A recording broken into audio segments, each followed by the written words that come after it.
In the dim light of history's vaults lie secrets too ghastly to imagine. What horrors awaited a woman branded a rebel, a scold, or a fallen priestess? Across distant ages and empires, Rome, Persia, China, the Ottomans, power punished defiance with cruelty beyond belief. For centuries, these atrocities were recorded only in hushed chronicles and myths.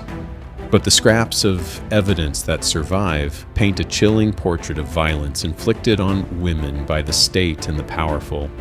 But before we dive into the painful details, we must ask, why was the woman always the first and easiest to be punished? In ancient empires, power was everything. A woman was seen as an object, for beauty, for childbirth, or for political marriage. If she tried to break that role or escape it, punishment came fast, brutal, and without mercy. These systems were built on domination, and when a woman rebelled, they didn't torture her just for herself. They tortured her to scare the rest.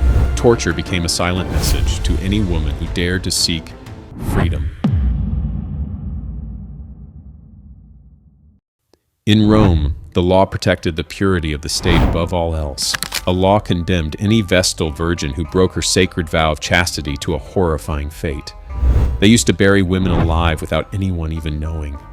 The guilty Vestal was stripped of her pure ornaments, whipped, dressed like a corpse, and carried in a funeral procession to a cell that looked like a grave.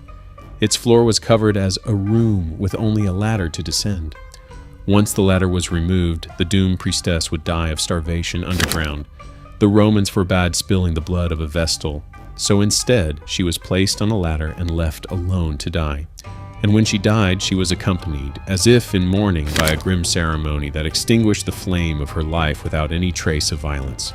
Torture was also used on women when emperors felt threatened. In the year 65 AID, Emperor Nero crushed a conspiracy by torturing a noble woman named Epicharis. Bound in iron chains, her limbs were stretched until her muscles tore and her bones were broken. The historian Tacitus mentions that whipping and burning couldn't make her speak. Covered in blood and wounds, the torture of Epicharis continued hour after hour. After 2 days, when none of the interrogators could break her silence, Nero returned to find her strangled with her own girdle. Her story became legendary. She endured even under the slowest and harshest types of torture. In Persia, royal vengeance was as bizarre as it was cruel. The most notorious form of torture was scaphism, or boating, as described by Plutarch. The victim, usually a traitor, was stripped naked and imprisoned between 2 boats nailed together, with his head, hands, and feet exposed. Milk and honey were poured into his mouth and smeared over his body.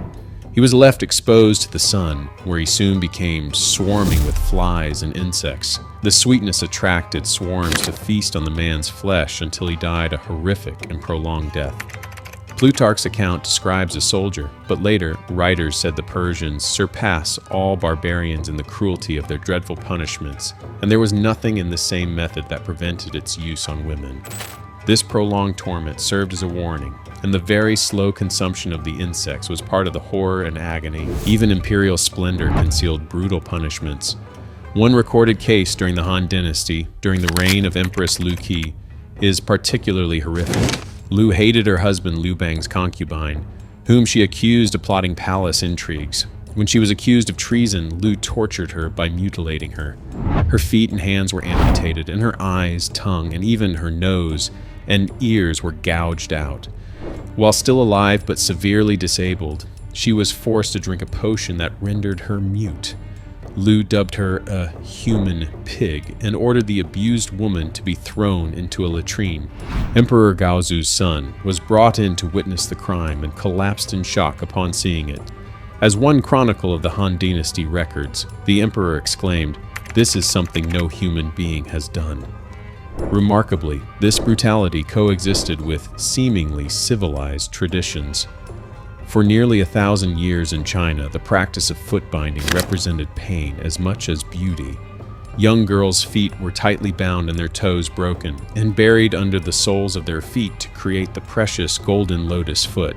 This custom began around the 10th century AD and continued until 1911. It was celebrated as a sign of virtue. The small lotus-shaped foot symbolized a woman's marriageability, but it meant a life of torment and crippling disability. Indeed, each generation forced new girls into a form of slow torture from infancy, ensuring their subordination and humiliation.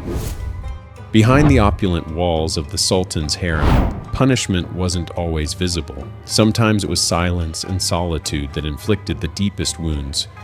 For women accused of betrayal or disobedience, the harshest sentence was often imprisonment within the very walls that once promised safety. Confined to dark, isolated chambers, these women faced days, weeks, sometimes months of solitude.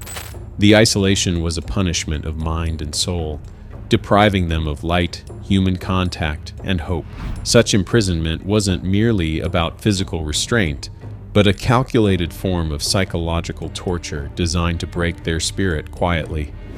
What we talked about in this video is just a small glimpse of what women went through in ancient times.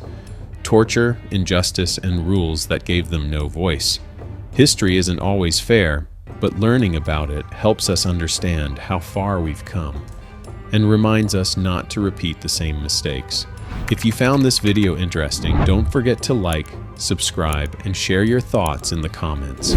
Thanks for watching, and stay tuned for more videos soon.